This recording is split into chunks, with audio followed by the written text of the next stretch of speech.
Firstly, very good morning to everyone. Those are watching this video. This is Sanjay Singh. I welcome you in my concept classes. So, my dear friends, as we discussed in a previous lecture for a preamble of the Constitution, now we are on a point secular because we had discussed 2 points which are from this particular chapter. Now we have some other points that is total point is 9 points, and now we left with 7 points. So, first point is here. Uh, first point is है secular. So what is secular? जब भी हम लोग secular की बात करते हैं तो हमारे दिमाग में आता है कि बहुत से लोग बोलते हैं भाई मैं थोड़ा सेकुलर विचार वाला व्यक्ति हूँ.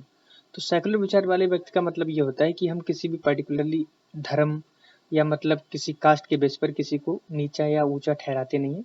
मतलब जो सत्य है उससे उसको मानते हैं हम लोग. ठीक है, ये बात आती है. तो सेकुलर का मतलब यही होता है कि आप परफेक्ट हैं, कितना आप तथ्यों से लड़ते हैं. ठीक है, कितना यानी कि दूसरों की बात को वरीयता देते हैं without discrimination of in the on the basis of the caste religion. ठीक है, discrimination on by the colour. Right, बहुत से लोगों कलर के बेस पर गोरे लोग की ज़्यादा बात सुनते हैं, काले लोग की बात कम सुनते हैं. तो ये सब चीज़ें जो होती है ना, ये डिस्क्रिमिनेट करती हैं. तो इन चीज़ों में अगर डिस्क्रिमिनेशन ना रखे कोई व्यक्ति या कोई स्टेट, ठीक है, या कोई भी कंट्री पर्टिकुलरली, तो वो स्टेट या वो व्यक्ति क्या कहलाएगा? एक सेकुलर कहलाएगा. तो सिमिलरली अगर हम बात करें तो इसको मैं आगे बढ़ाने से पहले आप लोगों से एक छोटी सी रिक्वेस्ट जो हर लेक्चर में करता हूँ, वो क्या है? सब्सक्राइब कर लीजिए मेरे चैनल को और लाइक कर दीजिए वीडियो को, जिससे सपोर्ट मिले. स्टार्ट करते हैं आज का टॉपिक. सेकुलर. जो सेकुलर टर्म है उसे ऐड किया गया था हमारे 42nd कॉन्स्टिट्यूशनल अमेंडमेंट जो हुआ था 1976 में, जब इंटरनल इमरजेंसी आई थी तब. ठीक है, तो उसमें हुआ क्या कि जो सुप्रीम कोर्ट है उसने कहा कि यानी कि जो सेकुलर वर्ड है वो यानी कि पहले यानी कि मेंशन नहीं था हमारे कॉन्स्टिट्यूशन में, लेकिन यानी कि 1974 में ये कहा था उसने. ठीक है, लेकिन हमारे जो कॉन्स्टिट्यूशनल मेकर्स थे वो कहते थे कि वो कुछ जो आर्टिकल्स उन्होंने जोड़े थे किसके बेस पर? रिलीजन के बेस पर. उसमें यानी कि आर्टिकल 25 से आर्टिकल 28 तक उन्होंने बोला था, और उसमें ये बोला था कि यहाँ पर कोई भी व्यक्ति को रिलीजन के बेस पर बाध्य नहीं किया जाएगा. मतलब अगर कोई मुस्लिम समुदाय से है तो उसे ये नहीं बोला जाएगा कि आप ये राइट आपको नहीं मिलेगा, या मतलब हिंदू समुदाय से है तो ये आपको ये राइट नहीं मिलेगा. किसी भी धर्म या कास्ट या किसी भी रेस के बेस पर आपको डिस्क्रिमिनेट नहीं किया जाएगा. जो आपके फंडामेंटल राइट्स हैं वो आपको मिलेंगे ही मिलेंगे. ठीक है, तो इन सभी फंडामेंटल राइट्स की गारंटी ली किसने? सुप्रीम कोर्ट ने. और बोला फाइनली यानी कि एक अमेंडमेंट हुआ जो यानी कि 42nd अमेंडमेंट के नाम से जाना जाता है, जो 1976 में हुआ. उसमें एक टर्म जोड़ी गई, उसको बोला गया सेकुलर टर्म्स. ठीक है, जिसमें हमारे कॉन्स्टिट्यूशन में जब आया तो हमारे कॉन्स्टिट्यूशन को बोल दिया गया कि हमारा कॉन्स्टिट्यूशन क्या है? एक सेकुलर कॉन्स्टिट्यूशन है. इसका मतलब हमारा जो देश है वो सेकुलर विचार वाला है, यहाँ के लोग सेकुलर विचारधारा रखते हैं. ठीक है, तो इंडियन कॉन्स्टिट्यूशन जो है इम्बोडिस करता है positive concept of the secularism को. ठीक है, जिसमें क्या कहा जाए कि जितने भी रिलीजन है हमारे कंट्री के अंदर उनको सेम अपॉर्चुनिटी दी गई है. मतलब अगर हम किसी भी यानी कि पर्टिकुलर रिलीजन को अगर बढ़ावा देना चाहते हैं तो उसको बराबर यानी कि दूसरे रिलीजन, यानी कि कहने का मतलब जितने भी हमारे देश में रिलीजन हैं उन सबको बराबर यानी कि हम प्रमोट करेंगे, ना कि किसी को मतलब नीचे, ना ही किसी को ऊपर. एक्चुअल में सबको बराबर इस तरीके से. ठीक है, ये कुछ कॉन्सेप्ट मतलब यानी कि ये कुछ इमेजेस हैं जिसमें आप देखना चाहिए. हिंदू धर्म का यानी कि सिंबल है, और ये क्रिश्चियन का है, ये यानी कि ये सिख लोगों का है, और जहाँ तक मुझे लगता है ये मुस्लिम समुदाय का है. बाकी इन सिंबल्स को मैं इतना जानता नहीं, लेकिन ये भी किसी धर्म से पर्टिकुलरली बिलोंग करते हैं. सो कहने का मतलब यहाँ पर ये हम सभी धर्मों को बराबर लेकर चलेंगे, ना कि किसी पर्टिकुलरली एक धर्म को. अब बात आती है डेमोक्रेटिक. जब भी डेमोक्रेटिक की बात आती है तो इसका मतलब ये नहीं मत समझना कभी भी कि डेमोक्रेटिक जो है किसी चीज को यानी कि छोड़ रहा है. उसका मतलब ये होता है कि हम अगर कोई समुदाय है या कोई भी स्टेट है तो अगर वो अपने आप को डेमोक्रेटिक बोलता है तो उसका मतलब ये होता है कि वो अपने जन से मिलकर बना है और जन की सुनता है. जन मतलब होता है लोग, वहाँ के कैसे लोग हैं. ठीक है, तो इसीलिए डेमोक्रेटिक, इसलिए क्या बोलते हैं? India is a democratic country. ठीक है, डेमोक्रेटिक कंट्री मतलब यहाँ पर जनतंत्र है. ठीक है, तो इसी तरीके से जो जो डेमोक्रेटिक पॉलिटी है उसको स्टिपुलेट करती है प्रेम्बल के अंदर. किसके ऊपर बेस्ड है? डॉक्ट्रिन की, पॉपुलर ऑफ द सोवेरेनिटी. मतलब हम सॉवरेन है किसके लिए? It possesses the supreme power by the people, यानी यहाँ पर जो पावर है सुप्रीम वो किसके हाथ में है? लोगों के हाथ में। लोग ही 5 साल के अंदर क्या करते हैं, लोग सरकार को चुन के भेजते हैं, वो उनका यानी कि उत्तरदायित्व वहाँ पे निभाती है और उन्हीं के फेवर में काम करती है। तो यहाँ पर जो यानी कि सुप्रीम पावर है किसके हाथ में? पीपल्स के हाथ में। इसीलिए हम बोलेंगे एक लोकतंत्र है, जनतंत्र है, इस तरीके से बोलेंगे, ठीक है। डेमोक्रेसी क्या होती है? दो टाइप की होती है, एक होती है डायरेक्ट डेमोक्रेसी, एक होती है इनडायरेक्ट डेमोक्रेसी, ठीक है। सो जो डायरेक्ट डेमोक्रेसी होती है उसमें जो यानी कि पीपल्स होते हैं वो एक्सरसाइज करते हैं अपनी पावर, सुप्रीम पावर जो होती है वो क्या करते हैं, डायरेक्टली यानी कि इलेक्शन यानी कि इलेक्ट करते हैं या डायरेक्टली वोट देते हैं, जो यानी कि सेंटर में या जो स्टेट लेवल पर खड़ा होता है। जैसे स्विट्जरलैंड में जो इलेक्शंस होते हैं उसमें डायरेक्टली यानी कि लोग चुनते हैं, ठीक है। ये क्या होता है, 4 यानी कि डिवाइसेस होते हैं यानी कि डायरेक्ट डेमोक्रेसी में। पहला क्या होता है, रेफरेंडम कराया जाता है। जैसे हमारे जब यानी कि बहुत सारे स्टेट से जो मिलना नहीं चाहते थे उनमें रेफरेंडम कराया गया था, कहीं पर इनिशिएटिव्स लिए गए थे, कहीं पर रिकॉल कराया गया था, कहीं पर प्लेबिसाइड कराया गया था कि भाई कौन कितना मतलब किसकी तरफ आना चाहता है। इस तरीके से ये सब चीजें कराई जाए। 4 चीजें होती हैं जो डायरेक्ट डेमोक्रेसी में के पिलर मान लो, एक किस्म से यानी कि डायरेक्ट डेमोक्रेसी के पिलर है। कौन कौन से? पहला है referendum, R for referendum, I for initiative, R for recall and the P for plebiscite, ठीक है। तो आर आई आर पी, तो इसको बोल सकते हैं RIRP। ये चीजें, ये मंत्र याद रखना, ठीक है। RP, RIRP, ठीक है। सो ये मंत्र याद रखना, ये जरूर यानी कि कहने का मतलब ये भले ना पूछा जाए लेकिन हमारे दिमाग में होना चाहिए। फिर बात क्या होती है, इन इनडायरेक्ट डेमोक्रेसी में क्या होता है कि जो अदर हैंड अगर इसके दूसरे तरीके से दूसरे पक्ष में देखा जाए तो जो रिप्रेजेंटेटिव्स होते हैं जो इलेक्ट किए गए हैं किसके द्वारा? पीपल के द्वारा। वो अपनी सुप्रीम पावर को यानी कि कैरी करते हैं किसके लिए? गवर्नमेंट। देखो हमने क्या किया, हमने जैसे यहाँ पर मैं बात करूँ, जैसे स्टेट गवर्नमेंट के अंदर उसमें क्या होता है, जो यानी कि MLA होता है, ठीक है। MLA होता है, वो उसको हम लोग चुन के यानी कि हम भेज देते हैं कहाँ पर? हम उसे भेजते हैं लेजिस्लेटिव असेंबली में। उसके बाद जो मेंबर ऑफ द पार्लियामेंट होता है, ठीक है, MP जिसे बोलते हैं, तो वो उसे भी हम लोग चुन के भेजते हैं। लेकिन जो MLA होता है वो यानी कि यहाँ से चुन के जाता है, ठीक है, और बाद में जाकर वहाँ पर CM को बना देता है, ठीक है। यहाँ से जाने के बाद CM को बनाता है।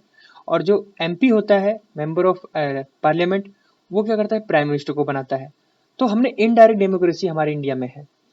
अदर कंट्रीज में क्या होता है, जैसे USA की बात करें या स्विट्जरलैंड की बात करें, उसमें डायरेक्ट डेमोक्रेसी है, मतलब लोगों का डायरेक्ट वोट यानी कि प्रेसिडेंट के पास जाता है, ठीक है, या जो भी वहाँ का हेड है उसके पास डायरेक्ट वोट जाता है और वो उसके बेस पर वहाँ पर राजा बनाते हैं, या मतलब जो भी जिसको नाम दिया जाए, राजा या मतलब प्रेसिडेंट, प्राइम मिनिस्टर जो भी है, उस तरीके से उसे बनाते हैं और फिर वो रूल करता है अपने टाइम पीरियड के लिए। सिमिलरली इंडिया में भी 5 साल का टाइम पीरियड होता है। उसमें हम लोग क्या करते हैं, हम लोग जो जनता होती है, भारत की जनता, वो यहाँ पर MP या MLA, member of the legislative assembly को यानी कि हम लोग इन दोनों में से इसको स्टेट में और इसको सेंटर में हम लोग यानी कि वोट देते हैं। और ये आगे जाकर मेजोरिटी में जुड़कर किसी जो अच्छा आदमी होता है उसे यानी कि अपना प्राइम मिनिस्टर और ये अपना यानी कि CM बना लेते हैं।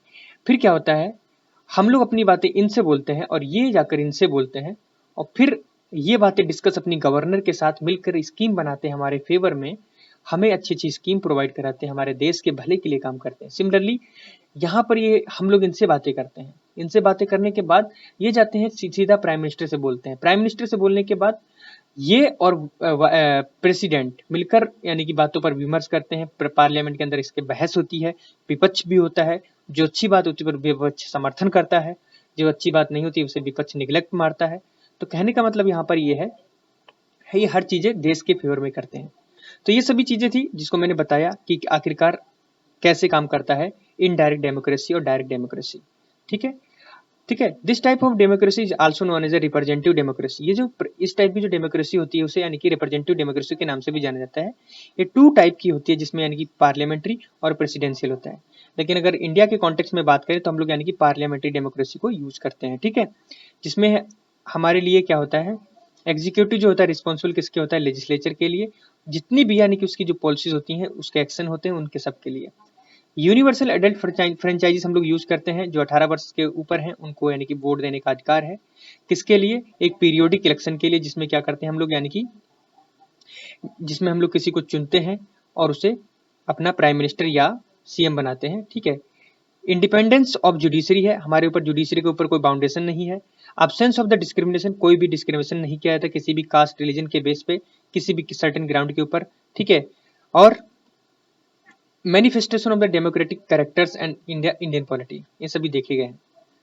अगर मैं बात करूं, जो हम लोग बात कर रहे थे क्या, डेमोक्रेसी, तो डेमोक्रेसी के अंदर हम लोग क्या करते हैं, ये लोग हाथ उठाते हैं कि हम, आप हमसे हैं, हाथ उठाने। मैंने सबसे अच्छी मुझे पिक्चर मिली इसलिए मैंने इससे लेकर आया। यहाँ पर जो हाथ उठ रहे हैं, इसका मतलब ये कहने का मतलब ये है कि आप हमसे हैं। मैं और भी कोई पिक्चर ले आता, इसका मतलब ये नहीं है कि मतलब ये देखो, वी फॉर विक्ट्री का मतलब है हम जीते, ठीक। कहने का मतलब ये है हमने विजय बना, हमने, हमारी विजय हुई, मतलब पावर हमारे हाथ में। जनतंत्र में यही बोला जाता है, लोकतंत्र में यही होता है। तो इससे अच्छी पिक्चर मुझे मिली नहीं, तो इसलिए मैंने इसको लगाना चीज समझा, ठीक है। फिर आती है जो डेमोक्रेटिक टर्म है, उसे यानी कि यूज किया गया हमारे यानी कि प्रियम्बल जो उसमें बड़े ही सेंस पर, ठीक है। वो क्या करता है, ये खाली हमारी पॉलिटिकल डेमोक्रेसी को ही यानी कि एम्ब्रेस नहीं करता, लेकिन हमारी सोशल जो इकोनॉमिक डेमोक्रेसी उसको भी यानी कि दिखाता है, ठीक है। डायमेंशंस वाज स्ट्रेस, ये जो सारी डायमेंशंस है डॉक्टर बाबा साहेब अम्बेडकर के द्वारा यानी कि स्ट्रेस की गई थी, और इन्होंने अपनी कंक्लूडिंग स्पीच में ये सब बताया था। किसमें? जो कॉन्स्टिट्यूंट असेंबली में हुई थी, कब हुई थी? 25 नवंबर 1949 को।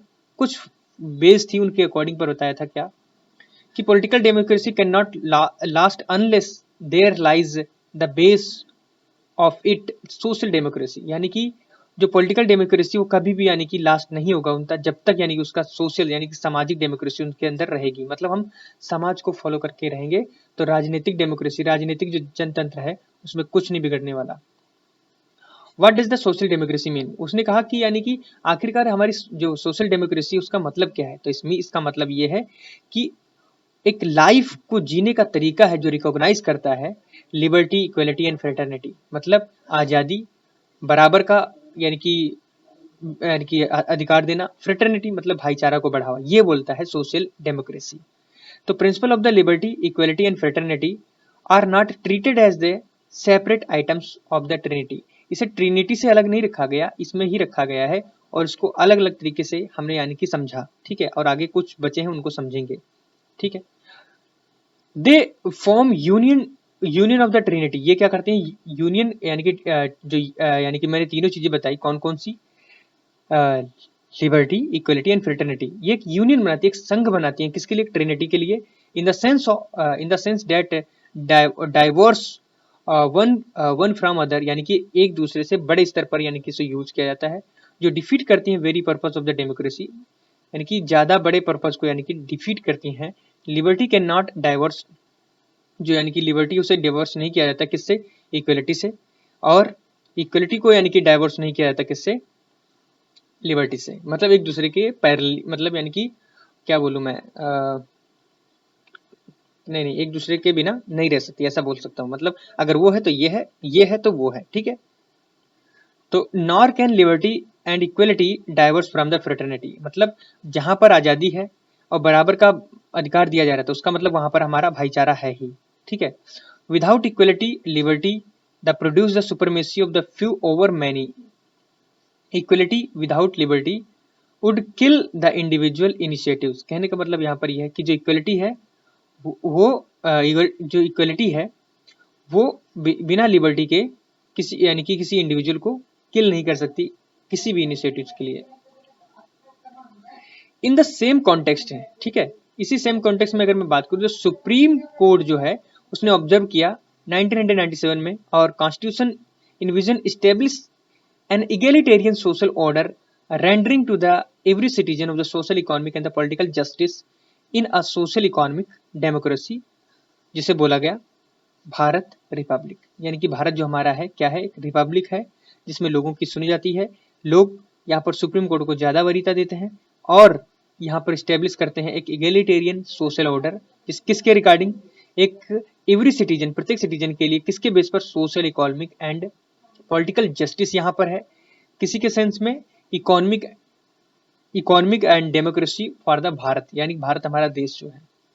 अब मैं बात कर रहा हूँ रिपब्लिक। एक्चुअल में रिपब्लिक क्या है? सो डेमोक्रेटिक पॉलिटी जो है कैन बी क्लासिफाइड, उसको क्लासिफाइड किया जा सकता है इनटू टू कैटेगरीज। कौन कौन सी? Monarchy and Republic. देखो, यानी जो रिपब्लिक होती है, जो जहां पर लोग रहते हैं, गण गण रहता है, गढ़ गढ़ गण या गढ़, जो दो चीजों से मिल, यानी कि हम लोग अर्थ समझ सकते हैं। गण मतलब लोगों का समूह एक किस्म से, इसीलिए भारत रिपब्लिक डे मनाता है, ठीक है, गणतंत्र, ठीक है, गणतंत्र दिवस।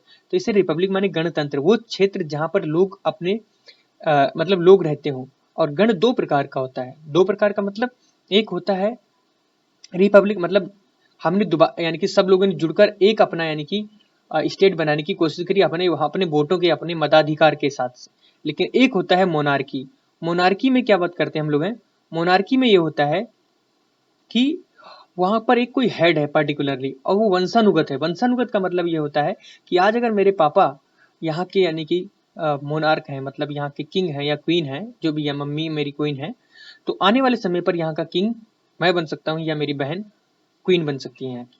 तो कहने का मतलब यहाँ पर यह है कि मोनार्की में वंशानुगत होता है, लेकिन रिपब्लिक में कोई भी एक फटीचर भी बनकर यानी कि हमारे सामने आ सकता है। मतलब यहाँ पर कास्ट एंड रिलीजन को कोई बाध्यता नहीं दी गई है। जिसके पास क्वालिटी है, जिसके पास गुण है, वो अगर अपना वोट अपने तरफ जमा लेता है तो उसी को राजा बनाया जाएगा। ये दो चीजें फर्क हैं।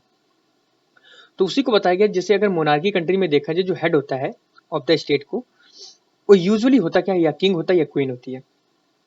ये अपनी पोजीशन को या अपनी यानी कि जो पोजीशन होती है उसे यानी कि एंजॉय करता है। किसके? हेरिडेटरी। हेरिडेटरी वो चीज होती है जो वंश के अनुसार मिलती है। मतलब अगर आज एक्स कोई आदमी है, उसका बेटा वाई कल को राजा बनेगा, क्योंकि आज एक्स है। उसके बाद जेड जो है, वाई का बेटा है, वो आगे आकर बनेगा। लेकिन रिपब्लिक में ऐसा कुछ भी नहीं है। That comes into the office through the succession. Succession मतलब आप मरे या आपको या आपने रिटायर होना चाहा तो उसके बाद दूसरा आ गया। ये सब ब्रिटेन में चलता है, आज भी चल रहा है, ठीक है। बट इन रिपब्लिक में बात करें तो इसमें होता है कि हेड ऑफ द स्टेट होता है, वो ऑलवेज इलेक्ट किया जाता है। किसके लिए? लोगों के द्वारा इलेक्ट किया जाता है फिक्स पीरियड के लिए। और ये दो प्रकार का होता है, डायरेक्टली इलेक्ट किया जाए या इनडायरेक्टली। इसीलिए इंडिया के कॉन्टेक्स्ट में अगर बात करूं तो ये इनडायरेक्ट यानी कि इसे इलेक्ट किया जाता है। लेकिन अगर यूएसए के कॉन्टेक्स्ट में बात करूं तो इसे डायरेक्टली या स्विट्जरलैंड में डायरेक्टली इलेक्ट किया जाता है, ठीक है। इसीलिए जो टर्म है रिपब्लिक हमारे प्रियम्बल में इंडिकेट करती कि India as an elected head. यहाँ पर जो यानी कि क्या बोलते हैं, हमारा जो हेड होगा वो इलेक्टेड होगा, जिसे हम लोग प्रेसिडेंट बोलते हैं या nominal head of the state भी बोलते हैं, ठीक है। इसे यानी कि इनडायरेक्टली इलेक्ट किया जाता है, ठीक है। ही इलेक्टेड इनडायरेक्टली किसके लिए? फिक्स पीरियड के लिए, 5 साल के लिए इसे इलेक्ट किया जाता है। A republic also means two more things. Republic का दो मतलब यानी कि उसका एक मतलब और होता है कि जिसका मतलब दो चीजें। फर्स्ट क्या होता है? Vesting of the political sovereignty. कहने का मतलब यानी कि राजनीतिक सोवेरेनिटी को यानी कि बढ़ावा देना। इन किसमें? People and not single individual, यानी कि लोगों में बढ़ावा देना, ना कि किसी एक चीज में। किंग्स यानी कि किंग में क्या होता है? वो खाली एक चीज में देता है, ये किंग करता है। लेकिन सेकंड में क्या होता है? Absence of the privilege class hence public offices open every citizen. देखो मैं तुम्हें दो चीजें बोलता हूँ। जो यानी कि रिपब्लिक होता है उसमें मैंने बताया कि मोनार्की एक होता है, रिपब्लिक। मोनार्की में क्या होता है कि यहाँ पर क्या होता है? सोवेरेनिटी तो होती है, लेकिन पर्टिकुलरली सिंगल इंडिविजुअल, कोई एक पर्टिकुलर जात के लोग उनकी यानी कि या मतलब यानी कि ज्यादा सोवेरेनिटी होती है। जैसे मैं बात करूँ राजा, राजा की सोवेरेनिटी है तो उसकी बहुत ज्यादा सोवेरेनिटी, उसके बाद उसकी बेटी की सोवेरेनिटी। लेकिन अगर बात करें हम लोग दूसरी दूसरी में मतलब यानी कि जो हम लोग यानी रिपब्लिक बता रहे हैं, उसमें कोई भी डिस्क्रिमिनेशन नहीं है किसी भी लिए। प्रत्येक सिटीजन जो है उसे कोई भी डिस्क्रिमिनेट नहीं करेगा, ठीक है। उसके लिए सभी दरबार खुले हैं। कहीं पर भी वो दवाई ले या कहीं पढ़ाई करे या कहीं भी चीजों को यूज करे, सर्विस करे, नो डिस्क्रिमिनेशन।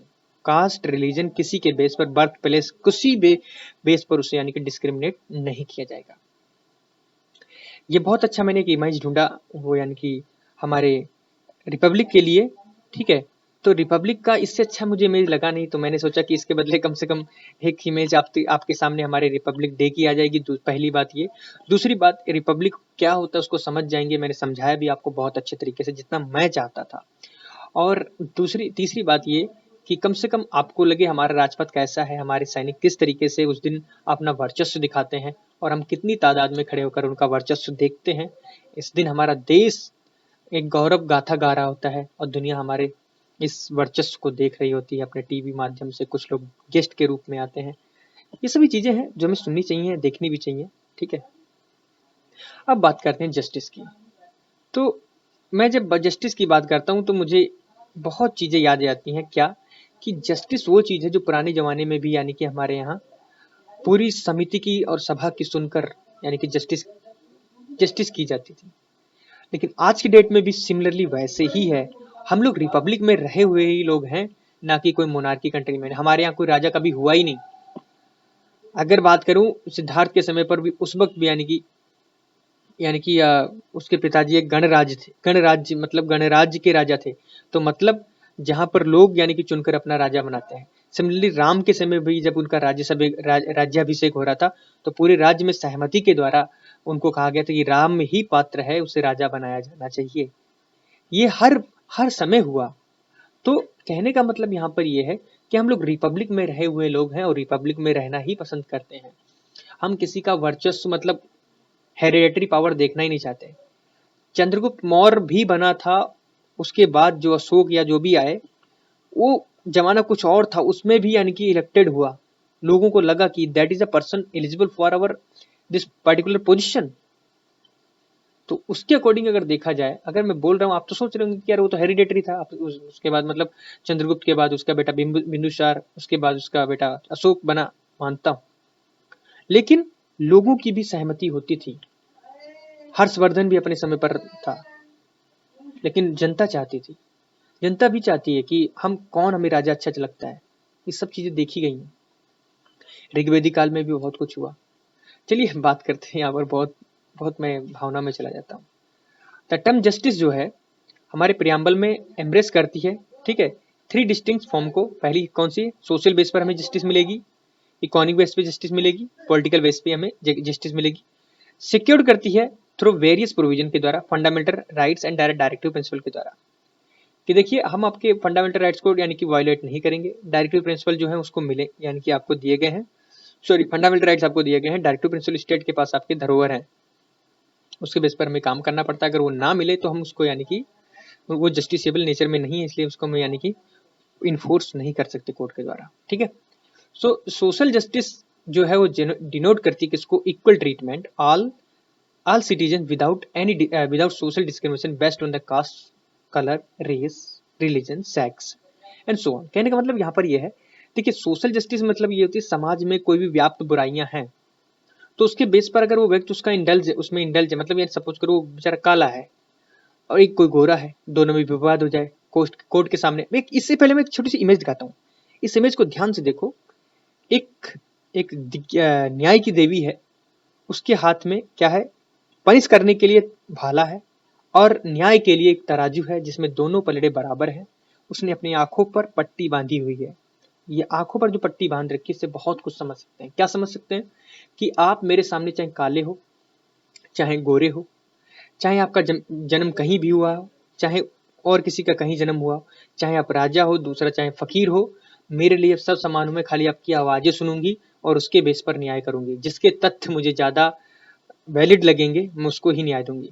तो बैक आते हैं अपने पेज पर। ठीक है, यहाँ पर क्या है देखो कि उसने कहा कि यानी कि सोशल जस्टिस है वो ट्रीटमेंट करता है ऑल द सिटीजन्स को, और क्या करता है? डिनोट करता है कि विदाउट सोशल डिस्क्रिमिनेशन, हम किसी को यानी कि सामाजिक तरीके से यानी कि डिस्टिंक्शन उसके बेस पर यानी कि कलर, रिलीजन, इस तरीके बेस पर किसी को यानी कि अभिशापित नहीं करेंगे। ना किसी को मतलब हम ये नहीं बोलेंगे कि हाँ इसके बेस पर मैं तुम्हें डिस्टिंक्ट कर रहा हूँ ना, आप सभी समान हो।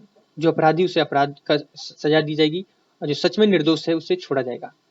इसका मतलब ये हुआ कि एब्सेंस ऑफ द प्रिविलेज, किसी को यानी कि किसी की वरीयता नहीं दी जाएगी। बीइंग एक्सटेंडेड, उसको extended to any particular section, उसे यानी कि एक सेक्शन के लिए बढ़ाया जाएगा ऑफ द सोसाइटी। और क्या बोला जाएगा, and improvement in the condition of the backward classes, जिसमें यानी कि बैकवर्ड क्लासेस जो हैं उनकी इम्प्रूवमेंट के लिए बहुत सारे यानी कि कंडीशंस बनाई गई हैं, जिसमें आ जाती है हमारी हैं SC ST and other backward classes. ये सभी चीज़ें जो हैं इनको जस्टिस मिलती है किसके द्वारा, हमारे अगर आरक्षण भी है तो इसी के बेस पर आज मिल रहा है, क्योंकि समाज में एक इक्वलिटी लाने के बाद जो काम कर रही है वो जस्टिस है। किस तरीके से, यहाँ पर 3 चीजें बोली गई हैं और ध्यान से सुनना, वो तीनों क्या हैं। पहला था सोशल, उसके बाद था इकोनॉमिक, एंड इकोनॉमिक मतलब आर्थिक तरीके से, पॉलिटिकल मतलब राजनीतिक तरीके से, सोशल मतलब सामाजिक तरीके से। तीनों को इंप्रूव करने की जो कोशिश कर रहा है हमारा कोड कर रहा है, ठीक है। इकोनॉमिक जस्टिस जो है वो डिनोट करता है non discrimination between the people on the basis of the economic factors, यानी कि कोई भी इकोनॉमिक फैक्टर है, आर्थिक यानी कि जो तथ्य हैं, आर्थिक घटक हैं, उनके ऊपर कोई भी यानी कि डिस्क्रिमिनेट नहीं किया जाएगा लोगों के बीच में। ये हमें इन्वॉल्व करके चलता है the elimination of the glaring inequalities in the wealth, income and property. A combination of the social justice, एक सोशल जस्टिस का जो कॉम्बिनेशन है एंड इकोनॉमिक जस्टिस, वो डिनोट करता है व्हाट इज नोन एज क्या, डिस्ट्रीब्यूटिव जस्टिस। कहने का मतलब एक ऐसा कॉम्बिनेशन जिसमें social justice and the economic justice जो है दोनों को मिलाकर अगर कहा जाए, जिसको बोला जाता है डिस्ट्रीब्यूटिव। मतलब डिस्ट्रीब्यूटिव का मतलब होता है दोनों पैरेलली चल रही है, सामाजिक तो आपको जस्टिस दी ही जा रही है, उसके बाद आर्थिक भी शक्ति यानी कि जस्टिस दी जा रही है, दोनों को मिलाकर एक जस्टिस का नाम दिया गया जिसको बोला गया डिस्ट्रीब्यूटिव जस्टिस। तो आपसे एक प्रिलिमिनरी में क्वेश्चन उठ सकता है, what is the distributive justice, what is the distributive justice, ठीक है। सो वहां पर आपको आंसर देना होगा the combination of the social justice and the economic justice, this called as a this factors called as a distributive justice, right. तो answer यहां से प्रिलिमिनरी का क्लियर हो गया, ठीक है। वहां पर बहुत सारे ऑप्शन हो सकते हैं। पॉलिटिकल जस्टिस इंप्लाइज, जो पॉलिटिकल जस्टिस है वो इंप्लाइज करती है all the citizens should have equal political rights, उनके पास सभी के पास सभी राजनीतिक जो यानी कि अधिकार हैं वो बराबर होने चाहिए। इक्वल एक्सेस होनी चाहिए पॉलिटिकल अफेयर्स ऑफिसर्स की, ठीक है। And equal voice in the government, यानी कि गवर्नमेंट में बराबर उनकी आवाज उठनी चाहिए, ठीक है। The ideal of the justice, जो यानी कि जितने भी आइडियल्स हैं, जितने भी आदर्श हैं जस्टिस के लिए, सोशल जस्टिस के लिए, इकोनॉमिक जस्टिस के लिए, पॉलिटिकल जस्टिस के लिए, has been taken from the Russian revolution. ये सारे जो जस्टिस का जो महत्व आज हमारे देश में चल रहा है, social, economic and the political, इनको 1917 में रशियन रेवोल्यूशन से लिया गया था। आपने इस इमेज को देख ही लिया था, मैं दोबारा दिखा दिया हूँ। फिर आगे अगली स्लाइड पर बढ़ते हैं जो बोलता है लिबर्टी को। आखिरकार लिबर्टी क्या है? तो लिबर्टी का मतलब एक किस्म से आज़ादी, जिसके ऊपर कोई रिस्ट्रिक्शन ना लगाई जाए और कहा जाए कि आप अपनी एक्टिविटी को करिए, मतलब किसी पर्टिकुलरली एक इंडिविजुअल के लिए। जैसे जो टर्म लिबर्टी है उसका मतलब होता है एब्सेंस ऑफ द रेस्ट्रेंट, कोई भी आपके ऊपर रेस्ट्रेंट नहीं लगाया गया है, ठीक है। एक्टिविटीज ऑफ द इंडिविजुअल्स, किसी भी इंडिविजुअल के ऊपर कोई भी रेस्ट्रेंट मतलब कोई भी मतलब रोक ठोक ना लगाई गई हो। At the same time providing the opportunity, उसको यानी कि एक अपॉर्चुनिटीज प्रोवाइड की जाए for the development of the individual personality, उसकी पर्सनालिटी को डेवलप किया जाए और उसके ऊपर कोई रिस्ट्रेंट ना लगाया जाए, that is called the liberty. ये सभी लिबर्टी का मतलब होता है, ठीक है।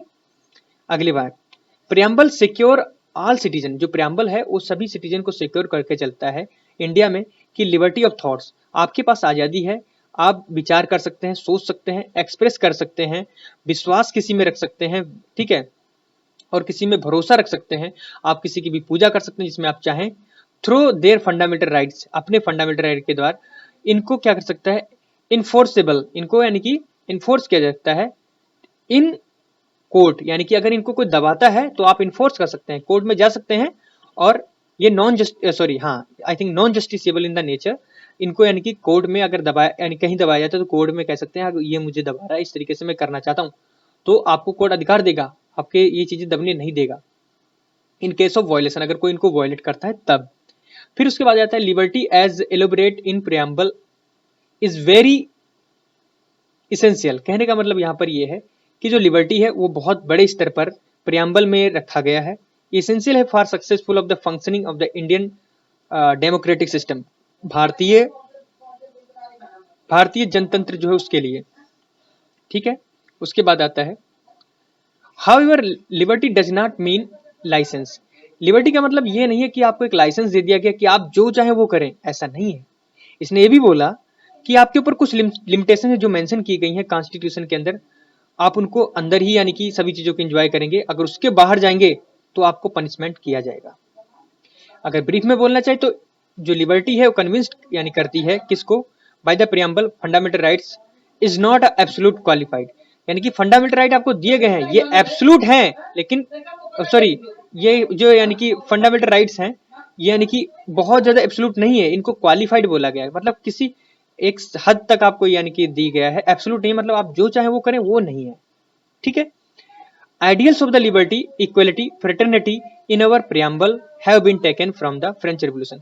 जो फ्रेंच रेवोल्यूशन 1789 से 1799 तक हुई, उसमें यानी कि जो लिबर्टी का जो कॉन्सेप्ट था उसको लिया गया था।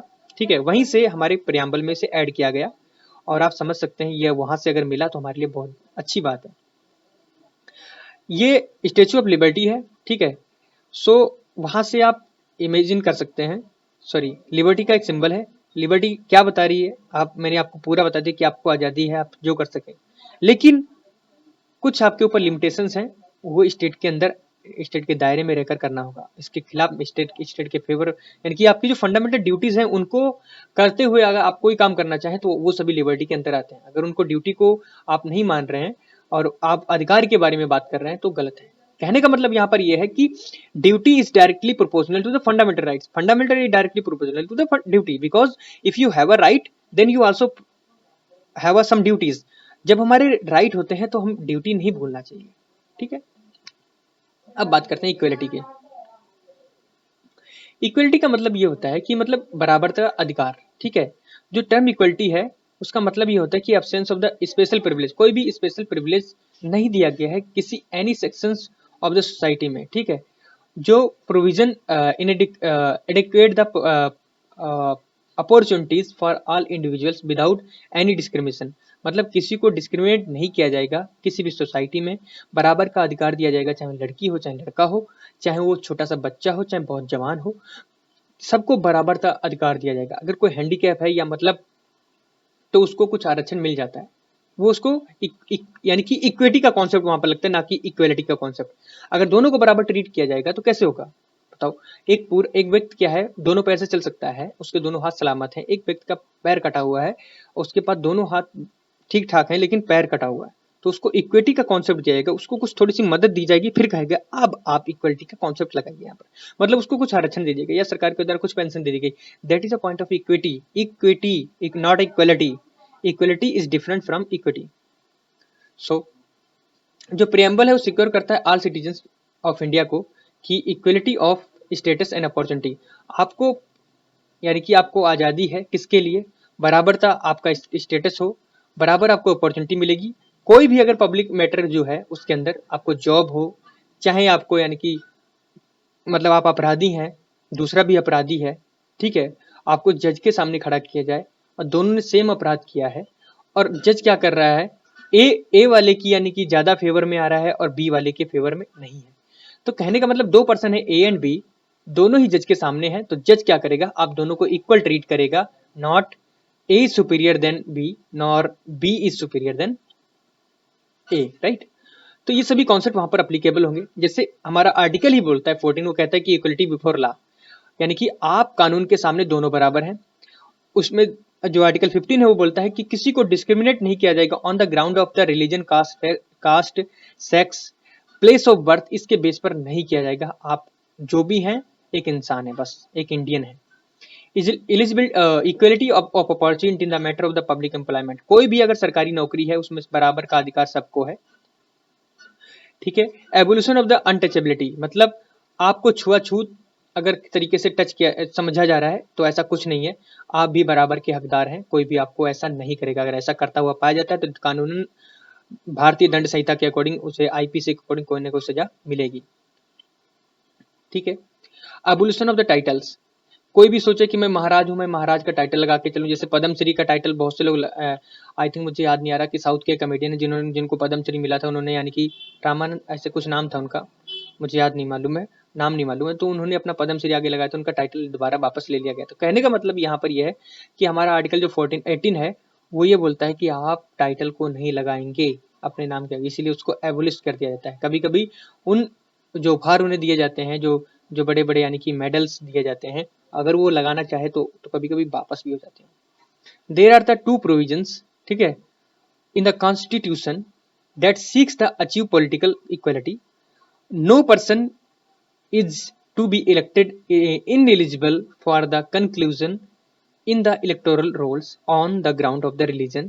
कहने का मतलब यहाँ पर यह है, फर्स्ट कंडीशन ये बोलता है कोई भी व्यक्ति है उसको डिक्लेयर नहीं किया जाएगा इन एलिजिबल, उसको यानी कि अयोग्य नहीं ठहराया जाएगा, किसके लिए, कि वो किसी रिलीजन से है या किसी रेस से या कास्ट से है। ये आर्टिकल कौन सा बोलता है हमारा 325। दूसरा क्या बोलता है, अगर इलेक्शन ऑफ द लोकसभा है, ठीक है, एंड द लेजिस्लेटिव असेंबली का है, ठीक है, स्टेट असेंबली का है, on the basis of the adult suffrage, यानी कि अगर वो अडल्ट है उसे वोट ना डालने दिया जाए तो ये गलत बात है। आर्टिकल 326 बोलता है।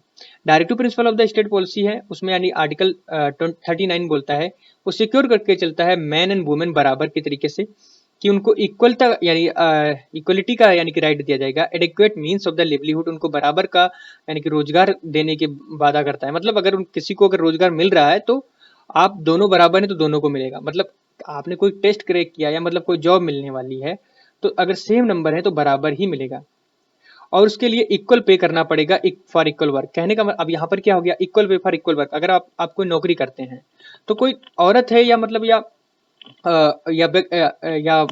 पति मतलब कोई आदमी है, तो अगर मान लो सपोज करो एक ही काम एक ही सेक्टर में दोनों काम दोनों करते हैं, एक आदमी है एक पुरुष है, अगर आदमी को 100 रुपए दिया जा रहा है, ठीक है, अगर आदमी को 100 रुपए दिया जा रहा है तो औरत को भी 100 रुपए ही दिया जाएगा, ना कि औरत को 120, ना ही आदमी को 100। तो कहने का मतलब दोनों को बराबर, अगर 120 औरत को तो आदमी को भी 120, अगर आदमी को 100 तो औरत को भी 100, ना किसी को ज्यादा ना किसी को कम। ये बहुत अच्छा इमेज मुझे मिला इक्वलिटी का, ये मैंने लगाया। एक तराजू है जिसमें उसने तोल के रख दिया दोनों को, ना तुम ज्यादा हो ना तुम ज्यादा हो, हम दोनों बराबर हैं, ठीक है, ना तुम हमसे ज्यादा ना हम तुमसे ज्यादा, ना तुम हमसे कम ना हम तुमसे कम। इस संसार में इस भारत में रहते हैं तो इक्वलिटी का जो अधिकार है वो ये कहता है कि अगर जो काम मैं करती हूँ वो काम तुम भी करते हो, तुम भी बराबर हो मैं भी बराबर हूँ। बात आती है फ्रेटर्निटी, भाईचारा। लास्ट में यानी लास्ट स्लाइड है हमारी इस लेक्चर की, ये बोलता है भाईचारे के बारे में। क्या है भाईचारा, कि मतलब हम एक दूसरे से ब्रदरहुड रिलेशन को फॉलो करके चलें, कि मतलब अगर हम इस देश में रह रहे हैं तो एक दूसरे से भाईचारे की एक भावना बढ़ा के चलेंगे, ना कि एक दूसरे से यानी कि दुश्मनी की भावना, ठीक है, दुश्मनी की भावना नहीं, हम भाईचारे की भावना बढ़ाकर चलेंगे, ठीक है। Single system of the citizenship, इसीलिए हमारे कॉन्स्टिट्यूशन में यानी कि डुअल सिटीजनशिप नहीं रखी गई, नहीं तो हमारे स्टेट में विभेद हो जाता। इसलिए एक सिंगल सिटीजनशिप रखी गई, उसका मेन कारण ये था कि हम प्रमोट करें किसको, फ्रेटर्निटी को, ठीक है, फीलिंग ऑफ द फ्रेटर्निटी हमारी कंट्री के अंदर। आल्सो जो फंडामेंटल राइट्स हैं, ठीक है, फंडामेंटल जो ड्यूटीज हैं, आर्टिकल यानी कि 21A, ठीक है, 51A, वो कहती है कि shall be the duty of the citizens to promote the harmony of the spirit of the common, यानी कि एक दूसरे के अंदर यानी कि कॉमन नेशन, यानी कि कॉमन नेशन की या कॉमन ब्रदरहुड की यानी भावना होनी चाहिए, कॉमन ब्रदरहुड की भावना होनी चाहिए, ठीक है।